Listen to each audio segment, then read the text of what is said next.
The great mystic William Blake wrote almost 200 years ago, "What seems to be is to those to whom it seems to be, and is productive of the most dreadful consequences to those to whom it seems to be."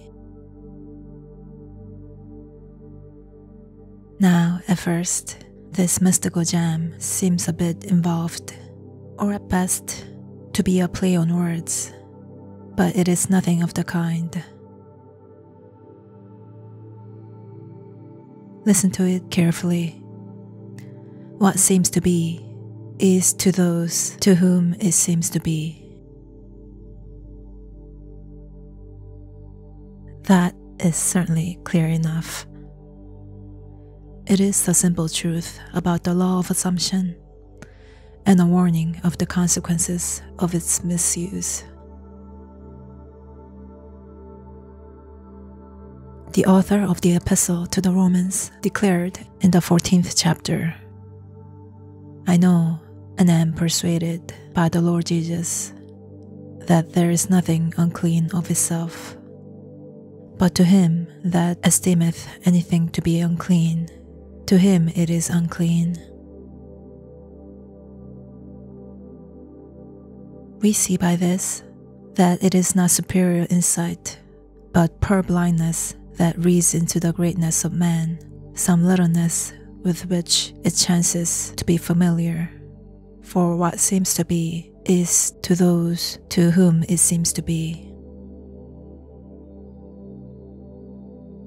Experiments recently conducted at 2 of our leading universities reveal this great truth about the law of assumption. They stated in their releases to the newspapers that after 2,000 experiments, they came to the conclusion that what you see when you look at something depends not so much on what is there as on the assumption you make when you look. What you believe to be the real physical world is actually only an assumptive world. In other words, you would not define your husband in the same way that your mother would. Yet, you are both defining the same person. Your particular relationship to a thing influences your feelings with respect to that thing and makes you see in it an element which is not there. If your feeling in the matter is a self-element, it can be cast out. If it is a permanent distinction in the state considered, it cannot be cast out. The thing to do is to try. If you can change your opinion of another, then what you now believe of him cannot be absolutely true, but relatively true.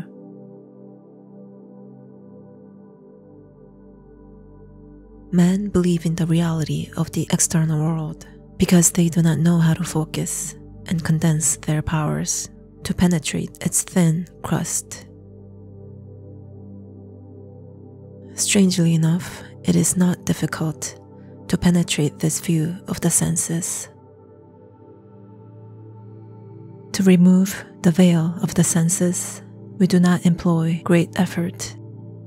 The objective world vanishes as we turn our attention from it. We have only to concentrate on the state desired to mentally see it, but to give reality to it so that it will become an objective fact, we must focus our attention upon the desired state until it has all the sensory vividness and feeling of reality. When, through the concentrated attention, our desire appears to possess the distinctness and feeling of reality, when the form of thought is as vivid as the form of nature, we have given it the right to become a visible fact in our lives. Each man must find the means best suited to his nature to control his attention and concentrate it on the desired state. I find for myself the best state to be one of meditation, a relaxed state akin to sleep, but a state in which I am still consciously in control of my imagination and capable of fixing my attention on a mental object. If it is difficult to control the direction of your attention while in this state akin to sleep, you may find gazing fixedly into an object very helpful. Do not look at its surface, but rather into and beyond any plain object, such as a wall or carpet or any object which possesses depth. Arrange it to return as little reflection as possible. Imagine, then, that in this depth you are seeing and hearing what you want to see and hear until your attention is exclusively occupied by the imagined state. At the end of your meditation, when you awake from your controlled waking dream, you feel as though you had returned from a great distance.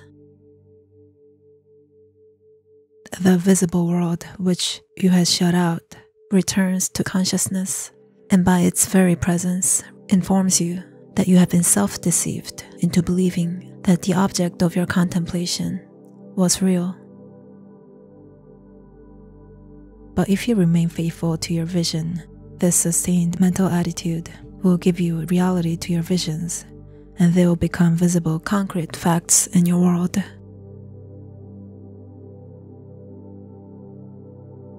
Define your highest ideal and concentrate your attention upon this ideal until you identify yourself with it. Assume the feeling of being it, the feeling that will be yours were you now embodying it in your world. This assumption, though now denied by your senses, if persisted in, will become a fact in your world. You will know when you have succeeded fixing the desired state in consciousness simply by looking mentally at the people you know. This is a wonderful check on yourself, as your mental conversations are more revealing than your physical conversations are. If in your mental conversations with others, you talk with them as you formerly did, then you have not changed your concept of self. For all changes of concepts of self result in a changed relationship to the world.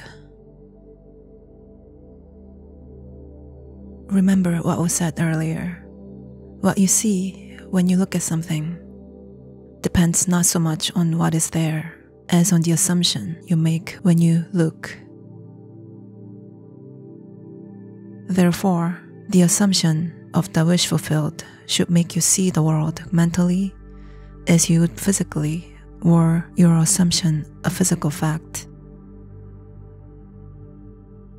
The spiritual man speaks to the natural man through the language of desire.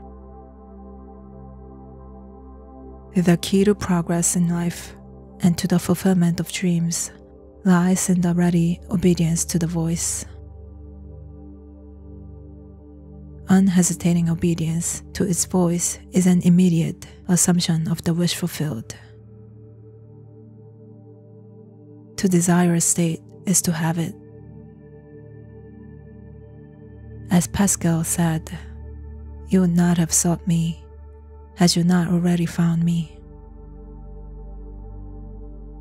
Man, by assuming the feeling of the wish fulfilled, and then living and acting on this conviction, changes his future in harmony with his assumption. To change his future is the inalienable right of freedom-loving individuals. There would be no progress in the world were it not for the divine discontent in man, which urges him on to higher and higher levels of consciousness. Since the right to change our future is our birthright as sons of God. Let us accept its challenge and learn just how to do it. Again, today, speaking of changing your future, I wish to stress the importance of a real transformation of self, not merely a slight alteration of circumstances, which, in a matter of moments, will permit us to slip back into the old dissatisfied man.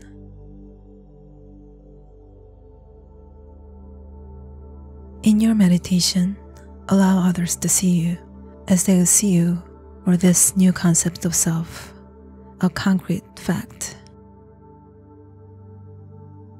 You always seem to others the embodiment of the ideal you inspire.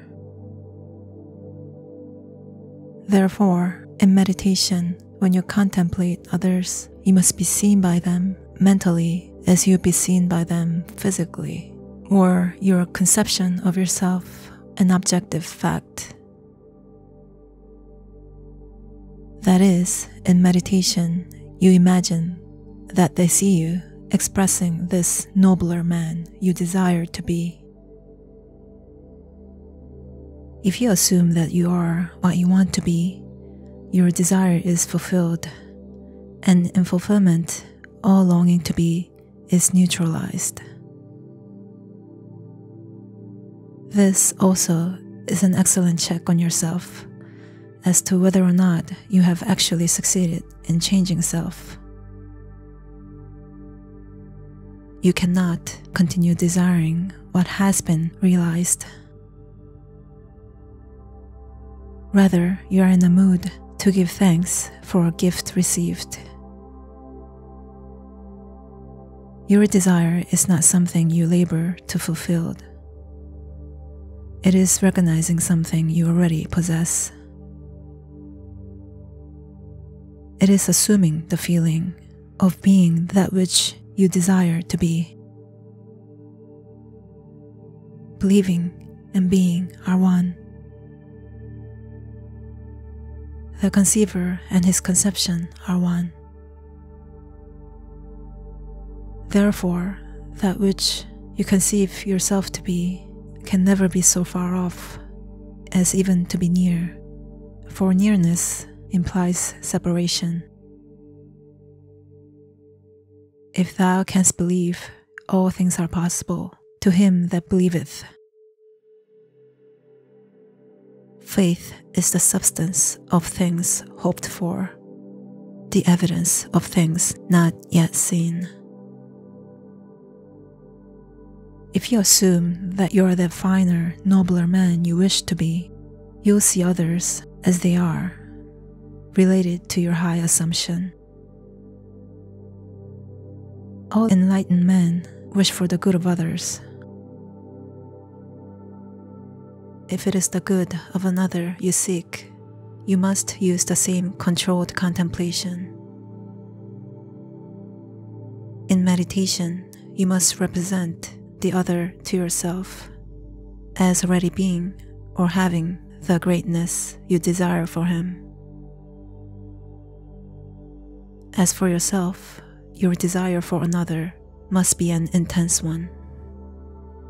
It is through desire that you rise above your present sphere, and the road from longing to fulfillment is shortened as you experience in imagination all that you would experience in the flesh, were you or your friend the embodiment of the desire you have for yourself or him. Experience has taught me that this is the perfect way to achieve my great goals for others, as well as for myself. However, my own failures would convict me were I to imply that I have completely mastered the control of my attention. I can, however, with the ancient teacher say, this one thing I do, forgetting those things which are behind, and reaching forth unto those things which are before. I press towards the mark for the prize.